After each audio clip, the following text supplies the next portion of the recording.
Good afternoon, folks. Today is Wednesday, April 22nd. Uh, another week of Easter, another day of celebration on our 50 days of Easter. We're here to look at today's gospel today, which is a most familiar passage. This is one of those passages that we all know and we all should have locked in our memories. John 3:16, right? For God so loved the world that he gave his only son so that everyone who believes in him might not perish but might have eternal life. And 3:17, for God did not send his son into the world to condemn the world, but that the world might be saved through him.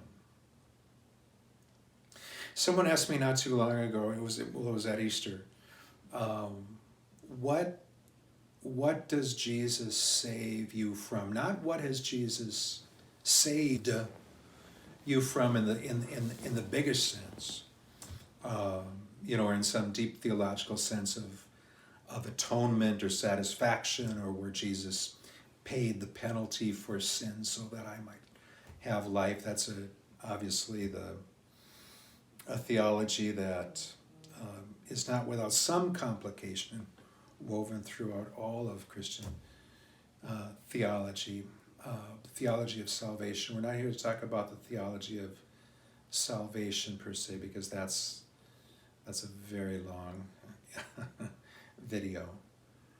But what does Jesus save you from? What is he saving you from? It's a great question. It's a great question. How is Jesus saving me today? And what does it mean in that context to say that Jesus saves? When I thought about this question, I thought about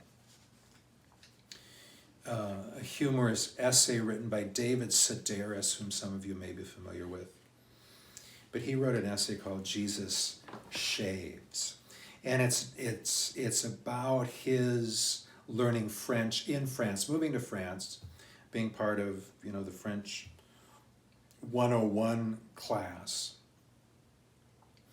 and struggling when he and his classmates were asked to describe just what is Easter. Among other things, so struggling, with the rudimentary French to explain Easter, to explain this event in a foreign tongue. This is where he starts. The Poles led the charge to the best of their ability. It is, said one, a party for the little boy of God who called himself Jesus, and like that.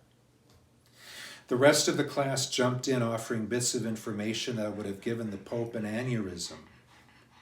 He die one day, and then he go above of my head to live with your father.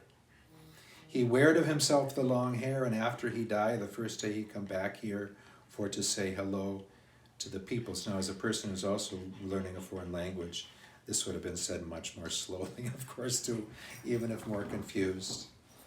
He make the good things, and on the Easter we be sad, because somebody makes him dead today.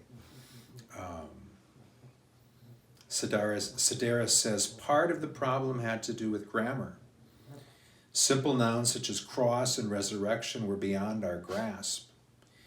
Yet alone such complicated reflexive phrases as to give of yourself your only begotten Son.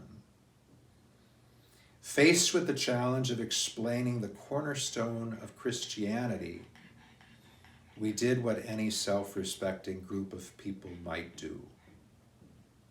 We talked about food instead. And then he goes on to talk about chocolate bunnies and Easter eggs and all of the rest, just as humorously. So what Jesus saves, what does that mean? What are we being saved from? Well, I think first of all, the hard part of really knowing the heart of that is that first of all, you have to fall flat on your face. You have to die somehow, whether it's alcoholism that takes you down, or depression, or cancer, or finding yourself powerless to save your child or your spouse, finding yourself powerless over the injustices and brutalities of the world, finding yourself powerless over what we're all finding ourselves powerless over these days. This virus and the consequences and the ramifications of it. Powerless to hang on to your health or your career or your dreams. When we're spent, when we're at that point, when our only hope is to reach out for someone, something beyond ourselves, to a power beyond our own.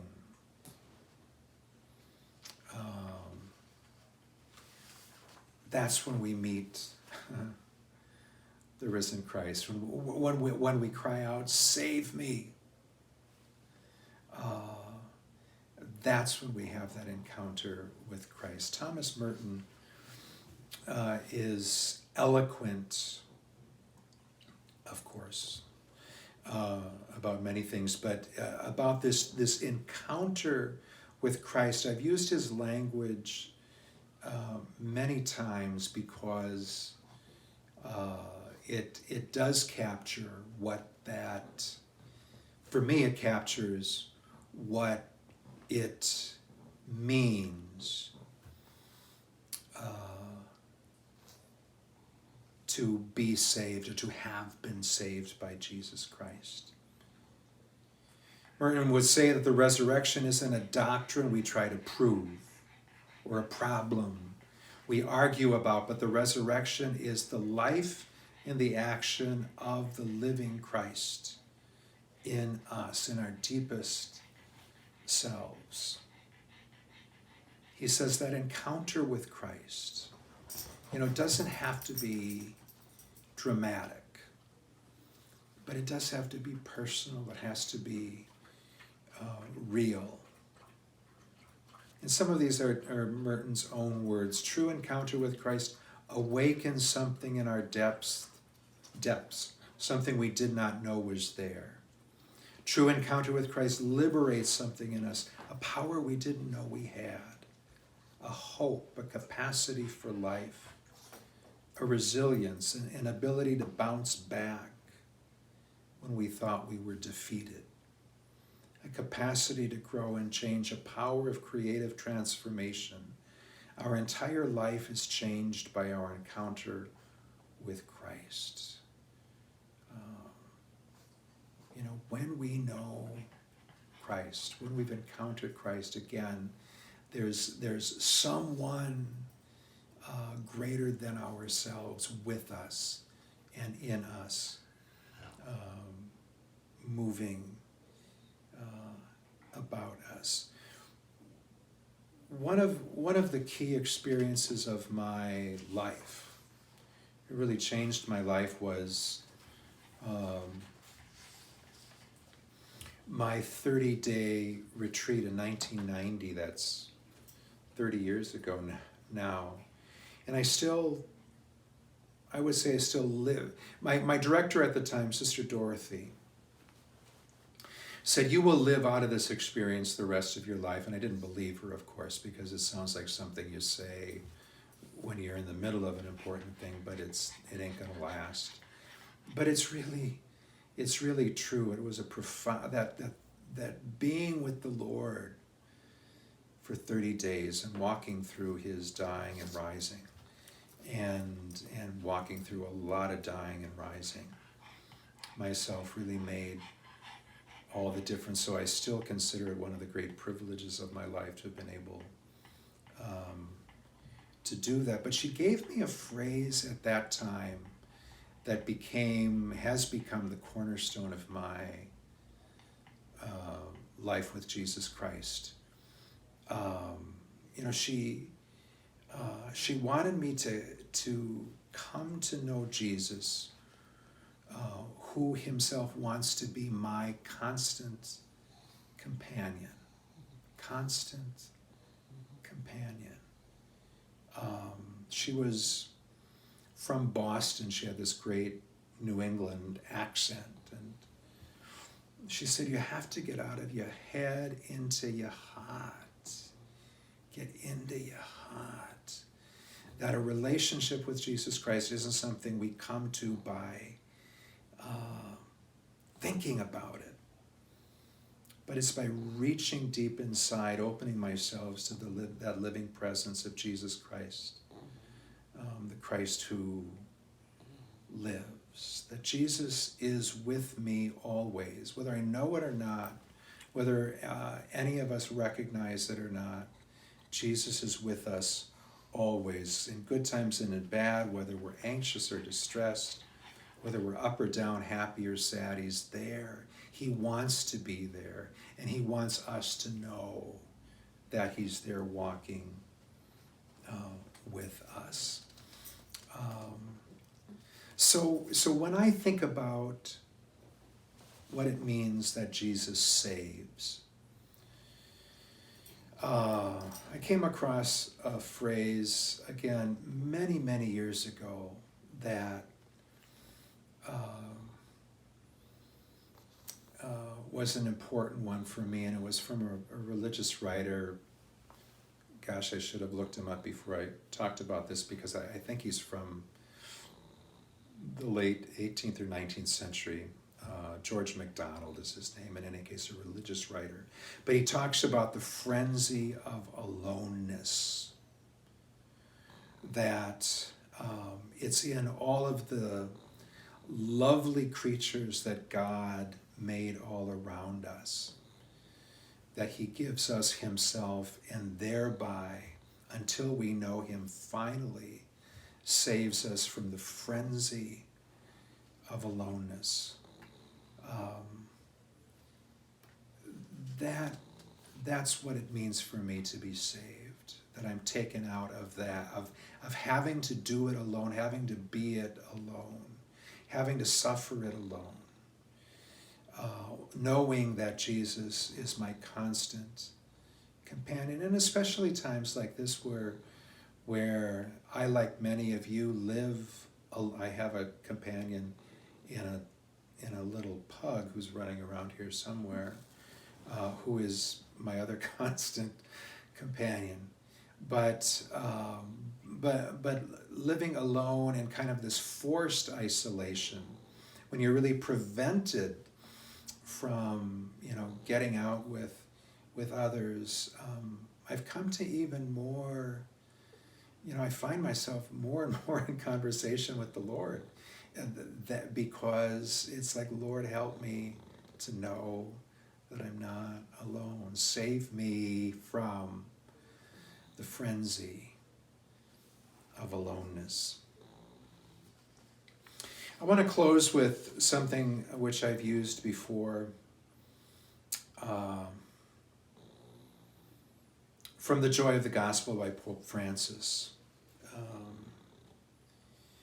But he, at the very beginning of this beautiful exhortation, The Joy of the Gospel, really calls upon people to claim this personal encounter with Jesus Christ. So this is what he says. I think it is really right at the beginning of the document. I invite all Christians everywhere at this very moment to a renewed personal encounter with Jesus Christ, or at least an openness to letting him encounter them.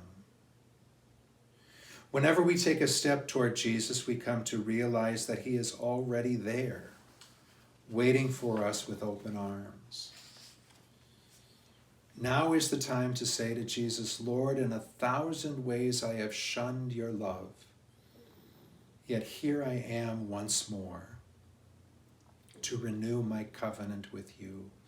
I need you. Save me once again, Lord. There's a great phrase. Save me once again, Lord. With a tenderness which never disappoints, but is always capable of restoring our joy, he makes it possible for us to lift up our heads and start anew. Let us not flee from the resurrection of Jesus. Let us never give up, come what will. May nothing inspire us more than his life, which impels us onwards.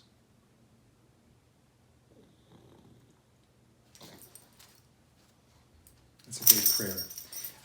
Thank you for tuning in today. I mentioned to someone last week that we might call this virtual bread. Someone else suggested quarantined with pierogi.